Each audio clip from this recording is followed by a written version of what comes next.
구약성경 여호수아 1장 1절에서 9절까지 제 성경 페이지는 320페이지입니다.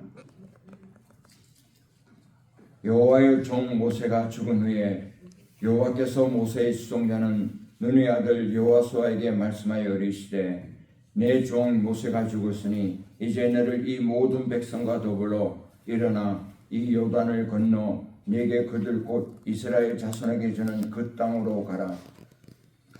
내가 모세에게 말한 바와 같이 너희 발바닥으로 밟은 것은 모두 내가 너희에게 주었노니 곧 강야와 이 레바논에서부터 큰 강 곧 유브라데의 강까지 죄송합니다. 해 족속의 온 땅과 또 해지는 쪽 대까지 너희 영토가 되리라. 내 평생에 너를 영이 대적할 자가 없으리니 내가 모세와 함께 있었던 것 같이 너와 함께 있을 것입니다. 내가 너를 떠나지 아니하며 버리지 아니하리니 강하고 담대하라. 너는 내가 그들의 조상에게 맹세하여 그들에게 주리라. 한 땅을 이 백성에게 차지하게 하리라. 마태복음 7장 21절에서 27절까지입니다. 제 성경 페이지는 11페이지 공독하겠습니다. 나더러 주여 나는 자다가 다 천국에 들어갈 것이 아니요 다만 하늘에 계신 내 아버지의 뜻대로 행하는 자라야 들어갈 것이라. 그런데 만사형통이 세상 사람들이 생각하는 만사형통과 성경에서 말하는 만사형통에는 차이가 있습니다. 세상 사람들이 만사형통이라고 붙여놓고 소망하는 것은 특별한 문제가 생기지 않고 건강에 문제가 생기지 않고 또 경제적으로 어려움을 당하지 않고 병들지 않고 자녀들의 어려움이 없고 사업이 잘 되고 이런 것들이 대부분의 생각하는 만사형통입니다. 그러나 성경에서 말하는 형통, 오늘 본문에도 형통이라는 말씀이 나오는데 well-being 또는 prosperity는 다릅니다. 성경에서 말하는 형통은 문제가 전혀 없다는 것이 아닙니다. 사람이 살아가면서 문제를 안 당하고 살아가는 사람이 이 세상에 어디 있겠습니까? 살아가는 자체가 문제와 싸우는 것입니다. 믿는 사람들도 아프고요. 믿는 사람도 병에 걸립니다. 믿는 사람들도 경제적으로 어려움을 당합니다. 믿는 사람들도 고난을 당합니다. 그러나 믿는 사람이 형통하다는 것은 그 고난과 어려움 가운데도 하나님께서 그 사람을 붙잡고 계시다는 것입니다. 그래서 완전히 망하지 않는다는 것입니다. 어려움이 있는 것 같지만 그거를 넘어가게 하시고 선한 길로 이끌어 가시는 것입니다. 이것이 형통입니다. 하나님 없이 형통, 만사형통한 것은요 순식간에 무너져 내릴 수가 있습니다. 돈을 펑펑 벌던 사람이 졸지에 망하는 수가 순간입니다. 건강을 자랑하던 사람이 순식간에 건강을 잃어버리는 것 많이 봅니다. 하나님이 없는 형통은 순식간에 무너지지만 하나님이 함께 하시는 형통은 어려움이 와도 이겨나가게 하시는 것입니다. 왜냐하면 하나님께서 붙잡고 계시기 때문인 것입니다. 여러분 혹시 닉 부이치치라는 분을 아시나요?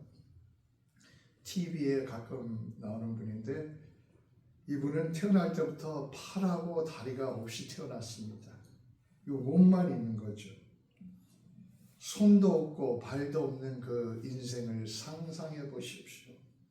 얼마나 그가 자기의 모습을 보고 절망과 좌절을 했겠습니까? 실제로 닉 부이치치는 자기 어린 시절 도대체 나는 왜 이렇게 태어나야 하는가? 하나님께 원망도 많이 했고 정말 자기의 삶을 포기하려고 했던 적도 있었다고 합니다. 그러다 어느 날 닉 부이치치는 성경 말씀을 통해서 깨달았습니다.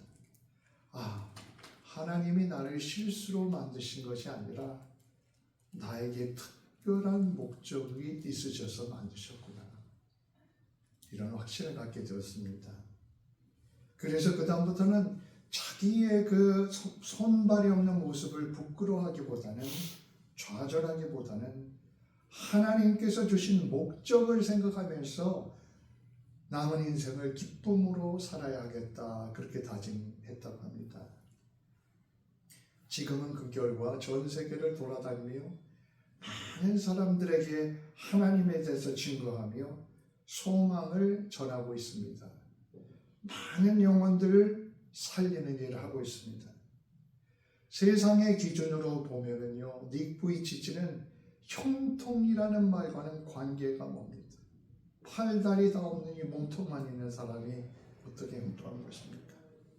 세상 사람들은 돈이 많고 권력이 있고 그리고 건강해야 형통이라고 하지 않습니까? 그러나 하나님 안에서는 다릅니다. 팔과 다리가 없어도, 고난이 끝나지 않아도 형통할 수 있습니다. 왜냐하면 그 가운데 하나님과 함께 걷고 있기 때문에 그런 것입니다. 이것이 성경이 말하는 형통입니다. 닉 부이치치는 지금도 고백을 합니다. 나는 팔이 없고 다리가 없어도 하나님 안에서 모든 것을 가진 사람입니다. 이것이 성경이 말하는 진짜 형통입니다. 환경이 아니라, 조건이 아니라 하나님으로 인해서 누리는 그 형통, 이것이 형통, 진짜 형통이라는 것입니다. 오늘 본문 여호수아서 1장에도 형통에 관한 말씀이 나옵니다. 하나님께서 여호수아와 이스라엘 백성에게 형통한 삶을 약속하십니다. 여호수아는 모세가 죽은 후에 이스라엘 백성을 이끈 지도자입니다. 이스라엘의 위대한 지도자 모세가 죽자 이스라엘 백성은 한 달 동안 애곡을 했습니다. 그리고 이제 하나님이 주신 약속대로 가나안 땅을 향해서 나갑니다. 사실 애굽 땅에서 나와서 가나안 땅까지 가리는 거리는 빠르면 2주면 갈 수 있는 거리였고 길어야 한 달이면 들어갈 수 있는 거리였습니다. 그런데 이스라엘 백성은 하나님을 원망하다가 그 결과로 광야에서 40년을 방황했습니다. 그렇게 광야에 40년간의 훈련을 받았던 것이죠. 그러면서 이스라엘 백성 출애굽한 1세대는 다 죽고 1세대 중에서 여호수아와 갈렙만 남고 나머지 2세대들과 함께 지금 가나안 땅을 들어가게 되는 것입니다. 하나님의 때가 돼서 드디어 가나안 땅을 향해 들어갑니다. 이때 여호수아 나이가 아무리 적게 잡아도 80살에서 90살 정도의 사이였습니다. 이 가나안 땅은 아브라함과 이삭과 야곱, 그 조상 족장들이 함께 살았던 곳입니다. 그러나 그들이 그 땅을 차지하지는 못했습니다. 약속으로 가지고 있었습니다. 여호수아와 지금 이스라엘 백성들은 그 땅에 가본 적이 없습니다. 그러나 조상들에게 오래전부터 아브라함과 이삭과 야곱에게 주신 그 가나안 땅의 약속을 잊지 않고 있었습니다. 그 역사를 잊지 않고 있었고 하나님 말씀을 잊지 않고 있었습니다. 그 오랜 시간 그 약속을 붙잡고 소망을 가지고 있다 드디어 가나안 땅을 들어가게 된 것입니다. 가나안 땅에 들어가기 전에 하나님께서 여호수아와 이스라엘 백성을 위로하십니다. 여호수아에게 이렇게 말씀하십니다. 여호수아야, 네 평생에 너를 대적할 자가 없을 것이다. 내가 모세와 함께 있었던 같이 너와 함께 할 것이라. 내가 너를 떠나지 아니하며 버리지 아니하리라. 이것이 형통이 아니고 무엇이겠습니까? 형통은 이것입니다. 문제가 없는 것이 형통이 아니라 하나님께서 나와 함께 하시는구나, 나를 떠나지 아니하시구나, 나를 버리지 아니하시구나, 이 분명한 믿음을 갖는 것이 형통이 아니겠습니까? 그러면서 강하고 담대하라. 내가 그들의 조상에게 맹세하여 그들에게 주리라 한 땅을 이 백성 곧 이스라엘 백성이 차지하도록 하겠다 말씀을 하셨습니다. 왜 강하고 담대하라고 하십니까? 가나안 땅에는 그냥 걸어가는 것이 아닙니다. 가나안 땅에는 이미 많은 족속들이 살고 있었습니다. 그들은 나름대로 군사력을 가지고 있고 무기를 갖추고 있었습니다. 그런데 왜 그들과 전쟁을 해야 하는 것입니까? 이 가나안 족속들이 얼마나 타락을 했는지, 우상 숭배가 얼마나 심했는지요.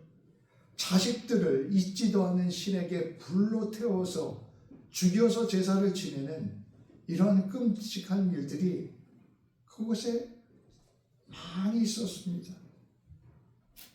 정말 가나안 땅에 들어가려면 이러한 우상 숭배와 이러한 죄악된 문화를 물리칠 수밖에 없었습니다. 그래서 가나안 족속들과 전쟁을 할 수밖에 없었던 것입니다. 여호수아서는 실제로 이스라엘 백성이 가나안 족속들과 싸워서 약속의 땅을 차지하는 내용이 담겨 있습니다. 형통 그러면 왠지 전쟁이라는 말과 어울리지 않지 않습니까? 그런데 지금 형통을 말씀하시면서 동시에 전쟁을 염두에 두고 계신 것입니다. 형통은 전쟁이 없는 것이 아닙니다. 형통은 전쟁 가운데도 하나님께서 지켜주시고 보호하시며 붙잡아 주시는 게 형통이라는 것을 여호수아 본문을 통해서 알 수 있습니다. 그래서 여호수아에게 내가 어디로 가든지 너와 함께하리니 강하고 담대하라, 강하고 담대하라 말씀하고 계신 것입니다. 이런 위로의 말씀을 하시면서 하나님께서 여호수아 이스라엘 백성에게 명령하신 내용이 있습니다. 오늘 여호수아 본문에 보면 오직 강하고 극히 담대하여 나의 종 모세가 내게 명령한 그 율법을 다 지켜 행하고 우러나 좌우로 치우치지 말라. 그리하면 어디를 가든지 형통하리니 이 율법책을 내 입에서 떠나게 하지 말며 주야로 그것을 묵상하여 그 안에 기록된 대로 다 지켜 행하라. 그리하면 내 길이 평탄하게 될 것이며 내가 형통하게 되리라 말씀합니다. 형통하게 된다는 것은 어려운 가운데도 하나님께서 끝까지 막아주시고 붙잡아 주시고 인도하신다는 그런 뜻입니다. 그런 삶을 살기 위해서는 어떻게 하라고 말씀하십니까? 율법을 지켜 행하며 살으라는 것입니다. 그러면서 좌우로 치우치지 말라는 것입니다. 율법은 창세기부터 신명기까지 5권의 책을 말합니다. 모세오경이라고도 하고 토라, 율법서라고도 합니다. 왜냐하면 거기에 하나님께서 가르쳐주신 뭐뭐를 해라, 뭐뭐를 하지 말라 하는 그 율법들이 담겨있기 때문인 것입니다.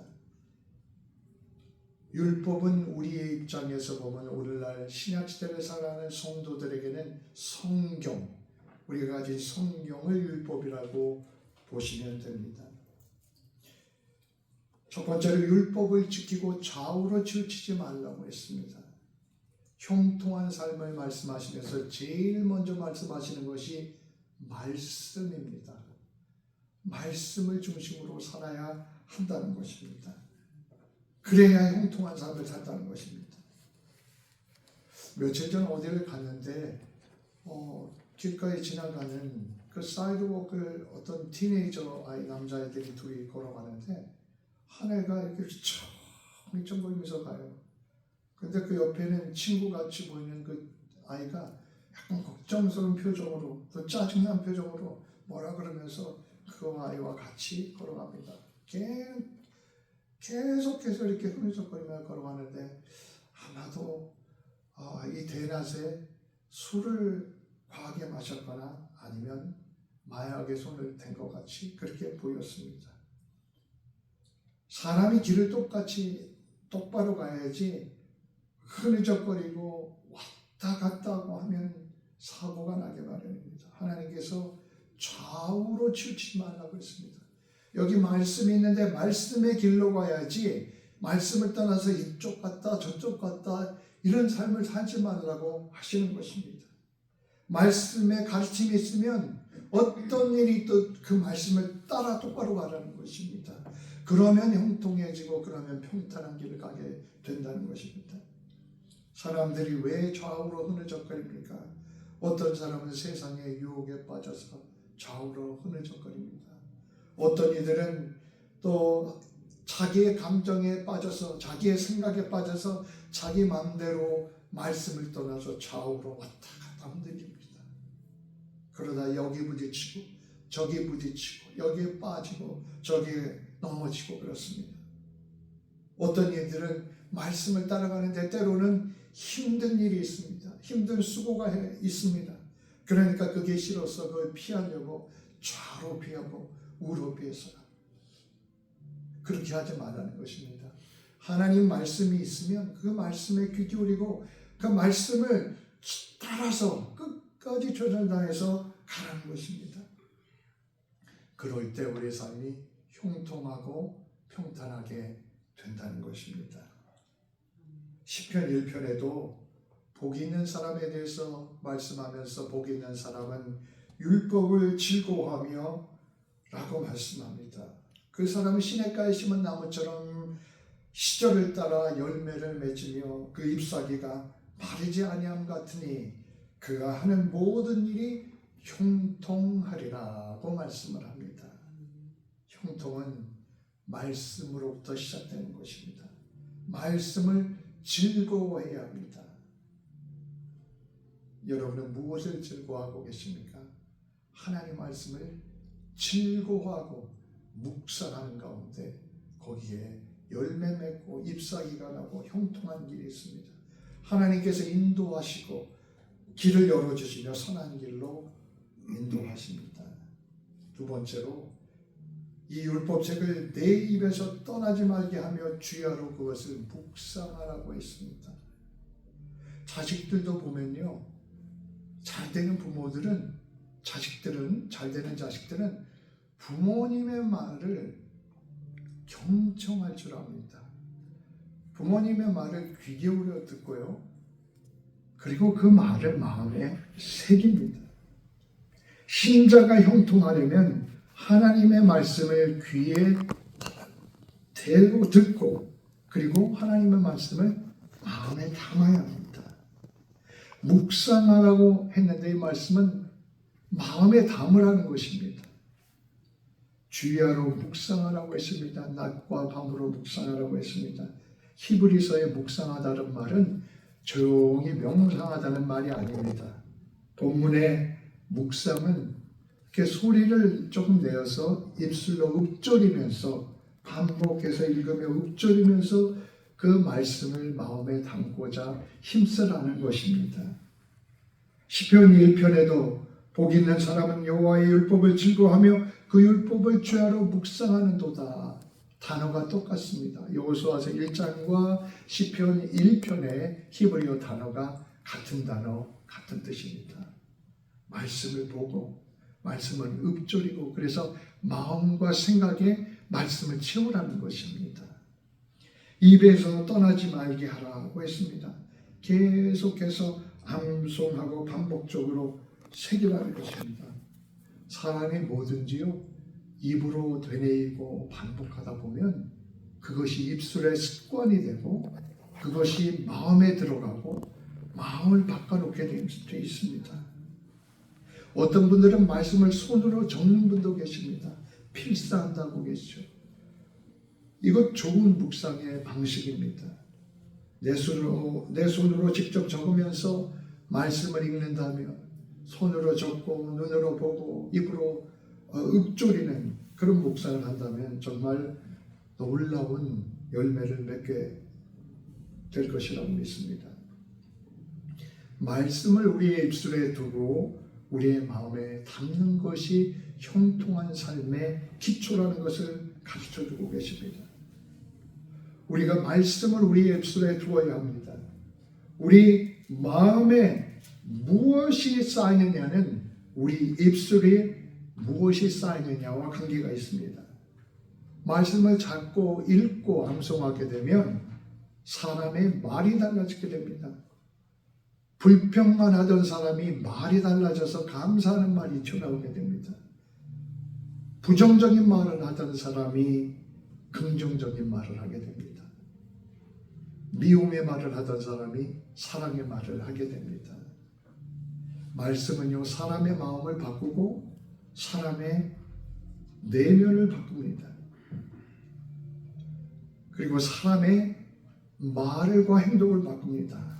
에베소서 4장 29절에 보면 무릇 더러운 말은 너희 입 밖에도 내지 말고 오직 덕을 세우는 데 소용이 되는 대로 선한 말을 하여 듣는 자들에게 은혜를 끼치게 하라. 우리가 어떤 말을 합니까? 덕을 세우는 말을 하는 것입니다. 공동체가 잘 되는 그 덕을 세우는 말을 하기에 힘쓰는 것입니다. 그리고 선한 말을 하라는 것입니다. 그래서 은혜를 끼치는 것입니다. 그래서 그 사람이 가는 곳에 그 사람의 말로 인해서 상처받은 사람이 위로를 받습니다. 낭망한 사람이 힘을 얻습니다. 혼돈 가운데 있는 사람이 방향을 깨닫습니다. 하나님의 사랑을 깨닫지 못하는 사람들이 하나님의 사랑을 깨닫습니다. 이런 말을 하며 살아가라는 것입니다. 이러기 위해서는 우리가 날마다 말씀을 읽고 묵상하는 입에 읊조리는 그러한 묵상의 삶이 필요합니다. 하나님의 말씀은 우리 마음에 들어오면 마음의 혁명을 일으킵니다. 어떤 혁명입니까? 우리 마음과 영혼을 변화시키는 것이죠. 깨닫지 못한 사람이 깨닫게 됩니다. 용기 없던 사람이 용기를 얻게 됩니다. 이기적인 사람이 사랑하는 사람이 됩니다. 영원한 세계를 믿지 못하던 사람이 영원한 세계에 확신을 갖게 됩니다. 이것이 말씀의 역사입니다. 그래서 히브리서 4장 12절에 보면 하나님의 말씀은 살아있고 활력이 있어서 어떤 검보다 예리하여서 혼과 영과 관절과 골수를 쪼개기까지 한다고 했습니다. 하나님의 말씀은 어떤 예리한 검보다도 예리하게 우리 속에 들어와서 우리의 영혼을 고치고 쪼개고 수술하고 우리를 변화시킨다는 것입니다. 말씀이 우리 속에 들어오면 영적 전쟁에서 이기는 커다란 무기가 됩니다. 에베소서 6장에 보면은 영적 전쟁에 대해서 말씀합니다. 그러면서 영적 무장에 대해서 말씀하는데 구원의 투구를 쓰고 의의 흉배를 붙이고 믿음의 방패를 입고 또 복음을 전하는 신발을 신어야 한다고 말씀합니다. 그러면서 한 가지 공격 무기에 대해서 말씀을 하죠. 그 공격 무기가 무엇입니까? 말씀의 검을 가지는 것입니다. 영적 전쟁, 죄와의 전쟁, 세상과의 전쟁에서 우리가 가지는 하나의 무기는 바로 말씀의 검이라는 것입니다. 우리가 말씀의 검이 있어야만 영적 전쟁에서 싸워 이길 수 있는 것입니다. 또한 우리 오늘 본문에 보면 율법을 다 지켜 행하라고 했습니다. 율법에 기록된 대로 다 지켜 행하면 내 길이 평탄케 되리라 형통케 되리라고 했습니다. 말씀을 암송하고 마음에 담는 이유는 말씀을 행하기 위해서인 것입니다. 그래서 야고보서 2장에도 행함이 없는 믿음은 죽은 믿음이라고 했습니다. 말씀을 읽는데 말씀에 실천이 없다면 그 말씀은 열매를 맺지 못하게 됩니다. 율법을 다 지켜 행하라고 했는데 그러면 우리가 구약 성경에 있는 모든 율법의 내용을 다 지키라는 것입니다. 그런 의미가 아니라는 것을 우리가 압니다. 왜냐하면 어느 누구도 구약 성경에 있는 모든 율법을 다 지키는 사람은 예수님 외에 아무도 없기 때문입니다. 우리는 어느 인간도 율법을 완전히 지킬 수 없습니다. 그래서 우리가 주님의 은혜를 필요로 하고 주님의 십자가의 은혜가 우리에게 있어야 하는 것입니다. 율법을 다 지켜 행하라는 것은 말씀대로 살기 위해서 최선을 다하며 살아라는 것입니다. 듣고 머리로만 아는 것이 아니라 그것을 삶 속에서 실천하기 위해서 몸부림치고 애쓰라는 것입니다. 그래야 그 말씀이 열매로 맺어진다는 것입니다. 머릿속에만 있는 말씀으로 끝나서 열매가 없어서는 안 된다는 것입니다. 그렇다면 우리가 어떻게 최선을 다해서 주님의 말씀을 지킬 수 있습니까? 마태복음 22장에 보면 군중들 가운데 어떤 율법사가 예수님을 시험하여 질문하는 내용이 나옵니다. 라비요, 선생님, 율법 중에서 어느 계명이 가장 큽니까? 여기에 대해서 예수님께서 말씀하십니다. 내 마음을 다하고 목숨을 다하고 뜻을 다하고 정성을 다해서 주 하나님을 사랑하라. 이것이 첫째 되는 계명이다. 그리고 둘째도 그와 같으니 내 이웃을 내 자신같이 사랑하라. 이것이 둘째 되는 계명이다. 그러면서 하나님을 사랑하고 이웃을 사랑하는 이 두 계명이 율법과 선지자의 강령이니라고 말씀하셨습니다. 율법과 선지자라는 것은 구약 성경 전체를 말하는 것입니다. 구약 성경 전체 가르침의 핵심은 하나님을 사랑하고 이웃을 사랑하는 것이다라는 것을 가르쳐 주신 것입니다. 우리가 율법 즉 하나님의 말씀을 통해서 무엇을 실천하고 무엇을 행해야 하는 것입니까? 바로 하나님을 사랑하고 이웃을 사랑하는 것입니다. 사랑하는 길이 율법을 지켜 행하는 길입니다. 옛날에는 정말 이기적이고 자기밖에 몰랐는데 옆에 사람을 배려할 줄 압니다. 옛날에는 사람에 대해서 관심도 없었는데 저 영혼도 하나님께서 귀하게 여기시는구나 하고 그 사람에게 예수님의 사랑을 전하고 싶습니다. 옛날에는 길거리 홈레스를 보면 지저분하다 피해가고 싶었는데 이제 그 사람들이 불쌍히 여겨지고 그 사람들을 섬겨 싶은 마음이 듭니다. 무엇 때문입니까? 바로 사랑 때문인 것입니다. 오늘 본문 마태복음 7장에 보면 두 가지 집에 대해서 말씀합니다. 한 집은 비바람과 홍수가 나니까 그냥 무너져 내렸습니다. 그런데 다른 한 집은 비바람이 불고 홍수가 났는데도 무너지지 않고 꿋꿋이 있었습니다. 그 두 집은 겉은 똑같이 멀쩡해 보였는데 하나는 무너지고 하나는 든든히 버틴 것입니다.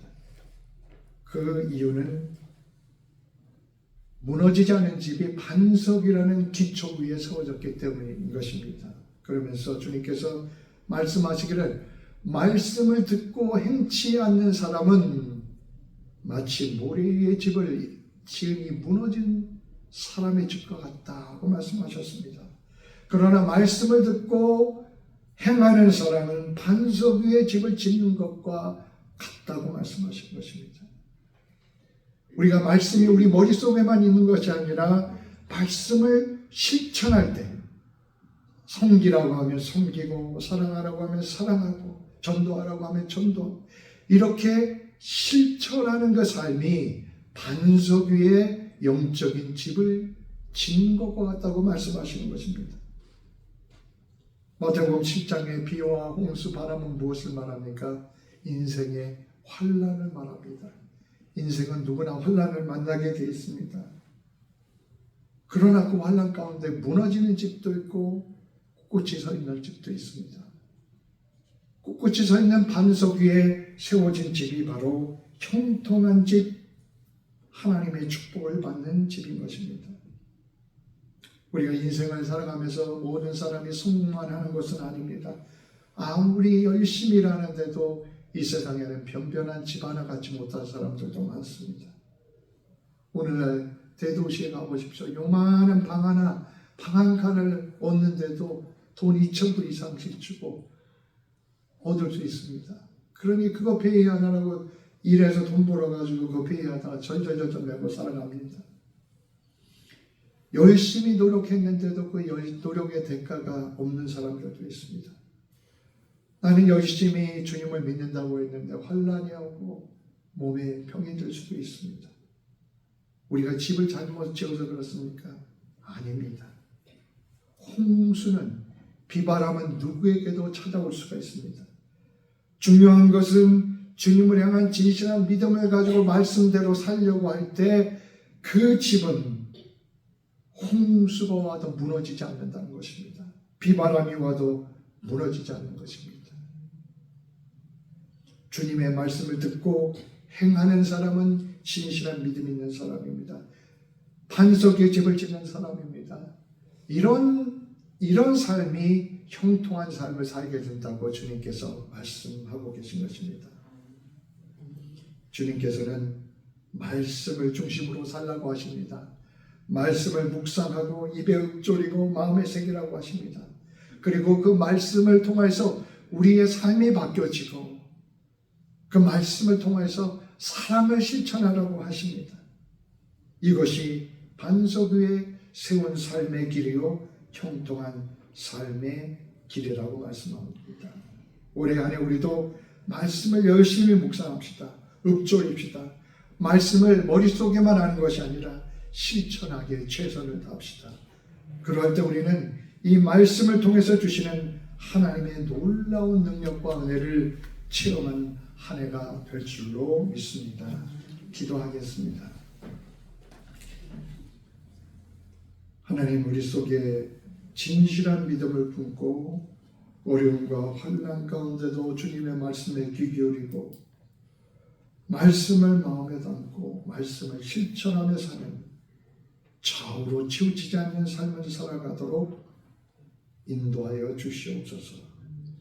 우리의 삶이 반석 위에 세운 집이 되게 하시고 시냇가에 심은 나무처럼 때를 따라 열매 맺고 잎사귀가 무성한 그런 삶, 그런 가정, 그러한 우리 교회 되도록 하나님 축복하시고 인도하여 주시옵소서.